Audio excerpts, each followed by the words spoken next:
So you broke someone's trust. Maybe it was a friend, a colleague, your partner. Now you don't know what to do. Or maybe you've been trying to find your way back. You've explained, you've apologized, maybe more than once. You might have even bought gifts, thought you said all the right things that would fix it, but it's still not working. Now what? Before you give up, watch this. If you're new here, hi, I'm Elizabeth, a leading humanitarian, former United Nations Senior Advisor, and the author of the book, Human Skills, The Power to Connect, your human manual for navigating all human interactions. In this video, I'm revealing 5 surprising ways, all rooted in core human skills, that will help you rebuild broken trust. But before I can reveal what it takes to rebuild trust, we need to understand why it breaks in the first place and why it's so hard to rebuild. Here's the thing. When trust is broken, it's usually not just about what you did. It's about what that action meant to the other person. Maybe you promised to keep something confidential and then casually mentioned it to someone else. Maybe you forgot an important date or made a decision that left someone out. To you, it might seem small, but to them, it lands differently. Because what actually hurts isn't the action alone. It's the meaning behind it. It's the story they start telling themselves. Stories such as, maybe you're not who I thought you were, or maybe I'm not as safe or as valued as I believed. That's what actually breaks, not just trust, but the emotional safety behind the relationship. That's why explaining, defending, or over apologizing often doesn't work, because what's lost isn't understanding, it's connection. When trust breaks, people don't just lose faith in you, they lose faith in safety. The kind that says, I can relax with you, I can count on you, you see me. So how do we actually rebuild trust? Here's where most people get it wrong. They rush to prove they've changed instead of learning how to reconnect. Because trust is not about fixing the past. It's not about rebuilding through explanations or promises. It's about helping someone feel safe with you again through your presence, through your patterns, through how you show up consistently, patiently over time. So if you're wondering where to begin, here are 5 surprising ways, all rooted in core human skills, that actually rebuild trust. These aren't hacks or shortcuts. They're real, time-tested ways to help someone feel safe with you again, whether you're at home, at work, or anywhere where trust has been broken. If this resonates with you, go ahead and hit the like button or subscribe for more insights on the power of human connection. All right, let's get into it. Number 1, listen without defending. Let's be real. When someone says, you hurt me, most of us instinctively want to explain, that's not what I meant, you are misunderstanding me, but I was just trying to, it's normal. Of course you want to clarify. Of course you didn't mean to hurt them. But when trust is already broken, explaining, no matter how well intended, can make the other person feel unheard all over again. Why? Because it shifts the focus from their pain to your discomfort. Imagine you wake up the courage to tell a friend how their actions affected you. Instead of them listening, they jump in with, oh, you're overreacting, or that's not what happened. What happens? You shut down. You regret saying anything. You don't feel safe. Now flip it. You tell them how hurt you were, and they respond along the lines of, I didn't realize that's how it landed. I want to understand. Can you tell me more? That statement right there changes everything. Suddenly, you feel heard, not corrected. It doesn't mean they agree with everything you said. It just means they are willing to listen without defending. In practice, this sounds something along the lines of, thank you for telling me. I can see how that felt, or that must have been hard for you. I want to better understand, or I didn't realize it had that kind of impact, but I'm here for it. It's not about being silent. It's about being present. And that presence, calm, non-defensive, open, is what creates the emotional safety that trust needs to grow again.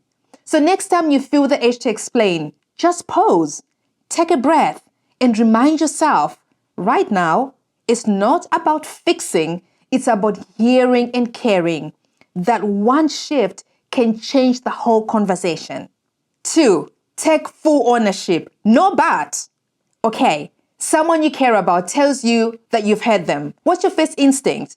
Probably something along the lines of, I'm sorry, but that wasn't my intention. I hear you, but you have to understand where I was coming from. This reaction is understandable. We want to be understood. We want to explain, but here's the hard truth. The moment you say but, you erase everything that came before it.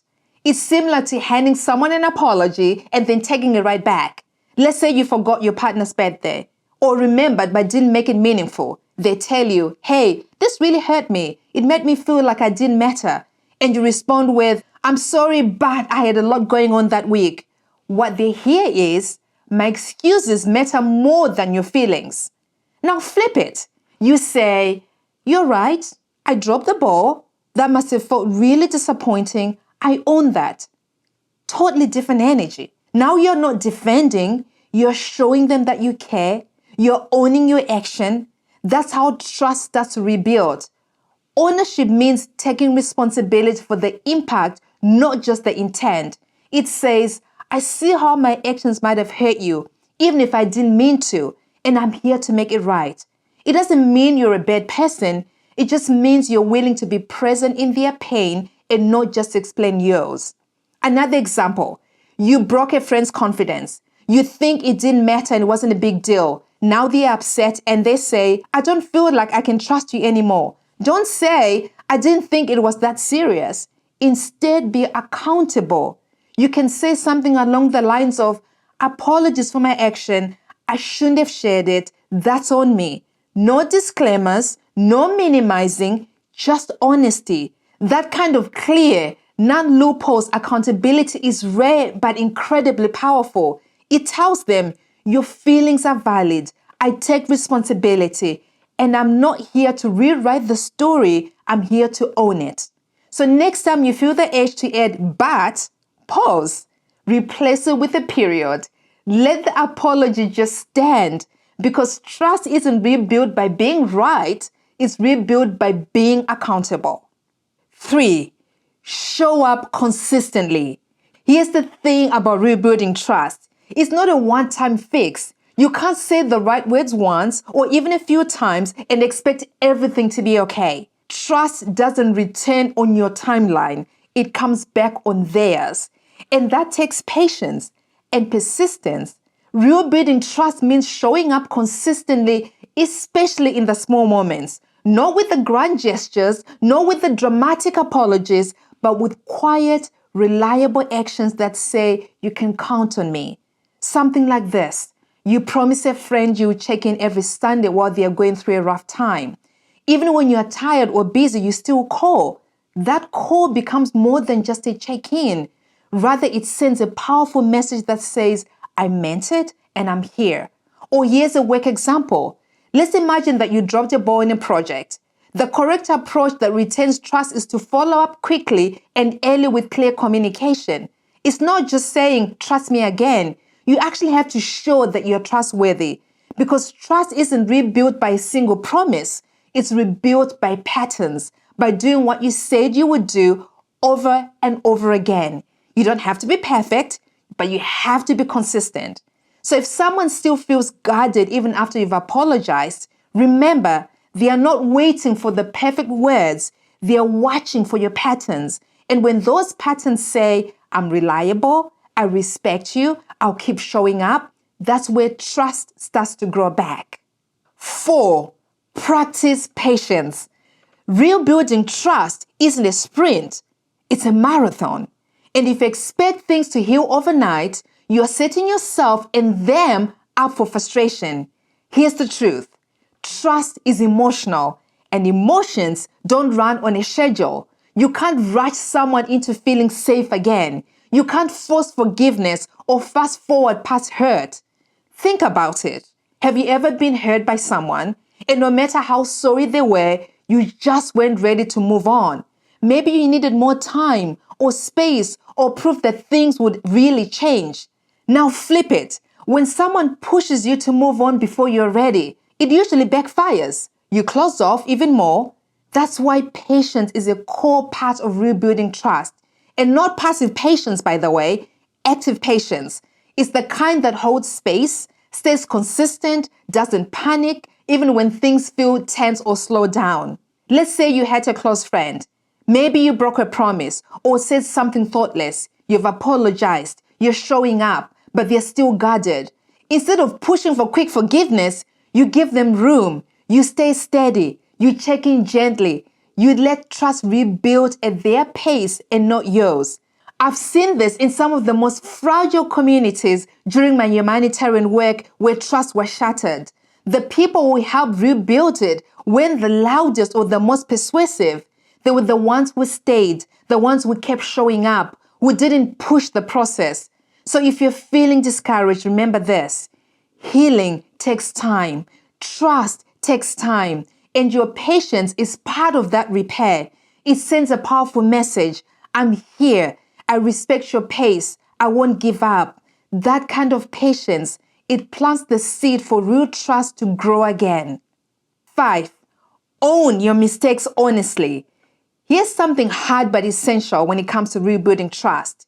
Owning your mistake. And not just a quick sorry, not blaming stress, circumstances, or someone else. Real ownership. Because when trust breaks, the other person isn't just upset about what happened. They are questioning if you really get how you made them feel.